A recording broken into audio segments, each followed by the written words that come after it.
I got an email the other day from one of our members, and he said that a friend of his who knew that he was a gun expert had come to him and said that he had seen a product called Safety Bullet. He wanted to know if these would be safe in his gun. Well, I assumed that what he was talking about was a safety slug, like a Glacier safety slug, which are, basically the jacketed bullet in the 9mm or whatever pistol cartridge you happen to have, and it's filled with like number 9 or number 12 lead shot, and it's held together by some kind of a little polymer or light glue. When you fire the guns with those, when that hits, the cup immediately opens up and this little shot charge hits, and so what you get is a small caliper size entry hole, and then like grapefruit size wound inside, and the bullet won't penetrate. So it's a safety slug in that it won't penetrate. And if you're standing on the other side of say a solid or even a hollow core door or drywall, if you're right against it, you'll get the charge. But if you're 6 feet or so back, that shot charge will have dispersed, and it's not lethal. It's going to be painful and liable to draw blood, but it's not painful. So it's great for house guns. In any event, be that as it may, I didn't know what he was talking about. So I was afraid that this guy might have gotten the idea that these safety slugs were in fact not lethal or something, so I wrote him an email back and saying, look, there's a lot of aspects to this, so why don't you have the guy give me a call, and here's my phone number, I'd be glad to talk to him. So he sent me another email back saying, no, I didn't mean safety slug, I did mean safety bullet, and here's a link. So I went to the website and I looked, and this is what I found. This is from Safety Bullet LLC, and they're called Safety Bullets, and Mike Worley is the guy there that is in charge of the place. Now, what these are is a Delrin or polymer of some sort bullet, and you can see that it's split into a 4-way cross, so it looks like a collet, and in the center of that collet you can see a steel pin. Now, let me tell you what's going on here with that. What you've actually got here, and this is a picture of it, is the pin, which is the front end of the pin showing through there, is tapered. It comes back here and it's got a big head that fills up the cartridge space. Now, when you pull the trigger, or if anybody pulls a trigger, and I'll explain that in a moment, that primer fire, as it drives the pin forward, it spreads that collet apart. You can see here that the pin with the head on it has driven forward in this diagram and has separated the petals of the collet there. That grips the chamber so tightly that you won't be able to extract it. You can haul on that slide all you want, it will not extract it. In essence, what you've done is you've turned that expensive firearm and lethal firearm into a club. That's it. That's all you've got. Now, why would you want to do this? Well, if you've got a house gun, particularly, and there may be kids around the house for one thing, and a kid picks up the gun and fires it, in this case, nothing bad's going to happen. It's just going to lock up the gun. You're going to know it because you're going to hear it, because that primer makes a good bit of noise, and you're going to go investigate, and then you can fix that. Now, let's say that you got a house gun, somebody takes the house gun away from you, or gets it before you do, and fires it. Again, you're not dead. It's turned into a club. He's now looking at it going, it doesn't work. Meanwhile, hopefully you've now picked up your Louisville Slugger and brained him with it. In any event, that's what that does.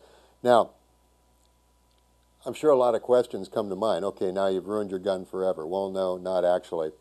When you get done with it, you take the rod that they supply. You can either use a hammer or a mallet and drive this in, or you can bang it against the table, and what that does is drive the pin back into the cartridge, which releases the petals and allows you to clear the gun. Now, there's a couple of ways of doing this. One way that's suggested is with a round loaded in the chamber itself, and then with a second round loaded into the magazine. Now, if we do that, put a round here and drop a round down the hole here and let it go forward and put the magazine in. Now, if they don't know any better, and we'll let the hammer down here,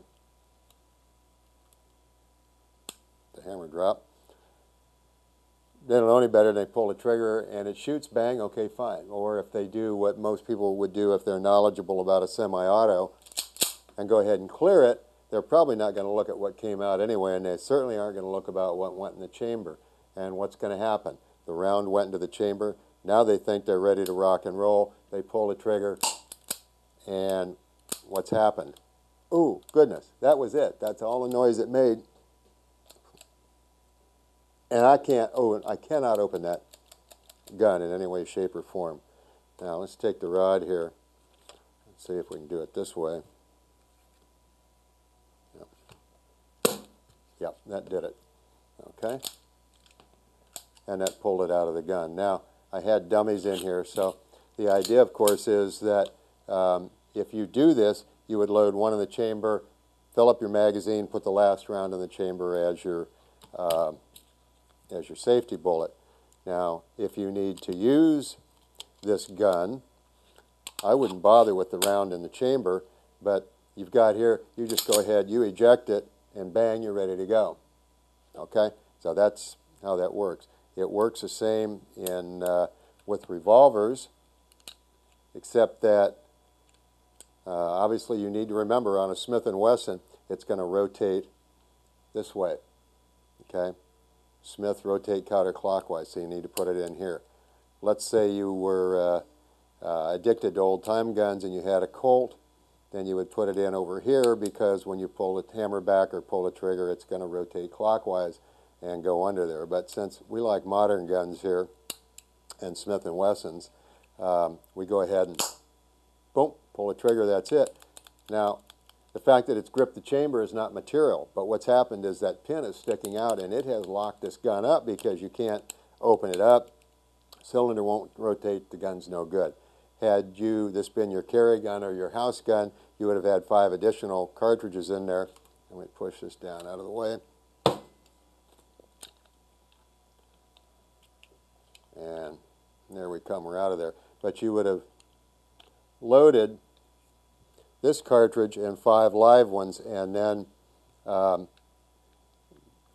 the time you load this back here, if you need the gun, you got to remember that you've got to rotate it one before you shoot it. Okay, so you do have to know what you're doing and you have to think about what you're doing, but it's a terrific idea, and particularly with people who might have access to their houses or with small children around the house, it'll lock it up and only you can know how to get it apart. So it's a heck of a good product. Now you'd say, well, geez, what does this cost? Well, these are $25 for the 2 rounds and the rod. You say, well, that's a lot of money to use one time. Well, maybe yes, maybe no, but somebody didn't die, and if that's a good thing, 25 bucks is pretty cheap. But if you send these back to Safety Bullet, they will put a new primer in there free of charge for you and send it back to you so that they'll be ready to go once again. Now, it is possible to pick these out and replace them, but if you do that, and the manufacturer does not suggest that you do so, be absolutely sure that you only put CCI small pistol primers in the gun. Anything else, you can rupture the case, you can create problems, and it's not at all a good thing. So again, from a liability standpoint, I'd return them to the manufacturer, because if you had to use it again, hey, I returned it to the manufacturer, and you know, you're not losing anything. So I don't know about you, but I think that's a really slick product, and I can see a lot of cool applications with that.